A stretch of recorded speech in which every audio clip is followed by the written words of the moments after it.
have to make a correction on this here. I owe an apology to Uncle Aunt Willie Mae and Uncle Brodus. I owe an apology to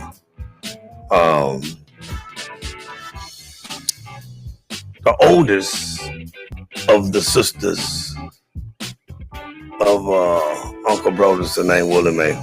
The oldest daughter of Uncle Brodus and Uncle Willie Mae, and she favored her mama so much. Because there's two sisters that I didn't mention. If we have to start off with Pearl. Hey, give it up for Pearl, y'all.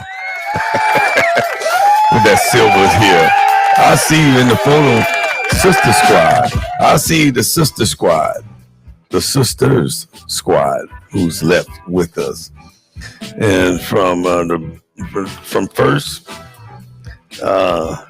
we have the baby girl in the photo, Bubbles. We have Connie Livingston. Yeah, we do.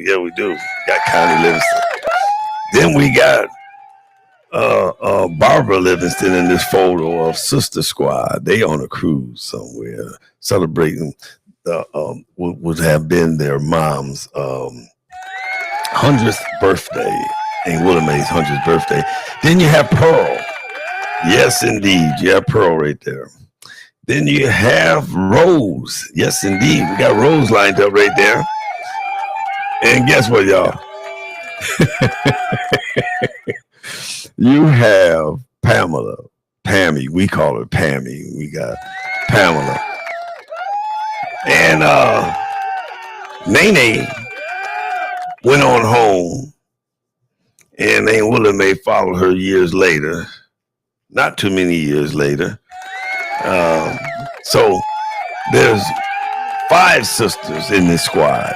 One of them is not in the photos here. And that's Naomi. Yeah, just like in the Book of Ruth, Nene. Yes, indeed. And Nene, her smile was so vibrant. I still see it now. I remember when she asked me to come over and do some painting off of Cambridge. And afterwards, she brought me back home to the Langfield Projects. And she slid me some money. And I told her, we family, we don't do that. And she persisted and persisted and persisted. So I took it. I got out the car by myself. And she got home and called me and she told me, she said, I love you too, Cousin Floyd. Because I could never take a penny from my cousins unless I was asking to borrow it. And I haven't had to do anything like that there. But yeah, I remember the relationships of each and every last one of the Sister Squad. Yep, from Bubbles, from Nene to Pamela, to Rose, to Pearl, and to Barbara. And I remember when Uncle Brodus had passed away, first time that I had seen and ever laid eyes on Pearl, she had an afro before Angela Davis had an afro. Yes, that was in her youthful days, but she's in her younger days like we all are right now. Yes, indeed. And so you have Pearl, you have Barbara, you have Nene, you have Rose, you have Pamela, which is Pammy, and then you have Bubbles, which is Connie. So I wanted to give this shout out because when I signed off of my podcast 5 or 10 minutes ago, went on social media and I seen the photos that the Sister Squad had posted. The ones that they had posted. Come on, damn it. Them celebrating, which would have been their mom, Aunt Willie Mae, 100th birthday. Yes, indeed. So I'm going to sign off right now, but I have to get that on. So, Pearl, I ask you for your forgiveness. Nene, I ask you for your forgiveness. And Pamela, I ask for your forgiveness. Barbara, I ask for your forgiveness. Bubbles, Connie, I ask for y'all forgiveness because I didn't mention the total sister squad. Like sometime I do when I am talking about Aunt B and Uncle Marshall kids, and when I'm talking about Aunt Vera and Uncle Roland Senior kids. Sometime it'll get past me about Margaret. Sometime it'll get past me about Larry and Jerry and Andrew. That's what Uncle Riley used to call Andre. Andrew. Okay, so I'm caught up to speed right now. And also sometime when I'm mentioning my siblings also, I will speak of those who still here. And sometime it slipped my mind, which is the same thing as forgetting, but they've never forgotten. And that's Jerry Joe Livingston and Lloyd Livingston. You know, I love my all my aunties so near yet so far away. You know, so, and even when I'm talking about my Aunt Gertrude and Uncle George's kids, sometime I will not mention or bring up, because I've been on not forgot, but it hadn't crossed my mind of my cousin, one of their daughters, Awanda, who was born blind, had multiple disabilities. And so Aunt Eula would always go out there. And then my Uncle George, when Wanda passed away, he was working out there at Bethlehem Steel, and he went to Bethlehem Steel and got his money, and he put their daughter away properly. And that's what men do. That's what real fathers and dads do, or men. You know, you don't even have to be related to blood related to kids or a woman or another man. You know, it's just that was the upbringing, and that's how it was growing up with both parents in the house. I could remember my daddy.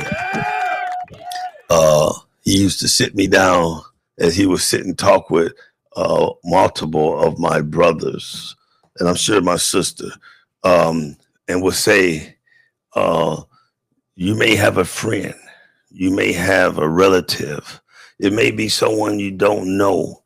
And if it's a woman, you know, if pertaining to a woman that's maybe that don't have a man in the household, and she have kids, or she may not have kids, and she out there selling her body.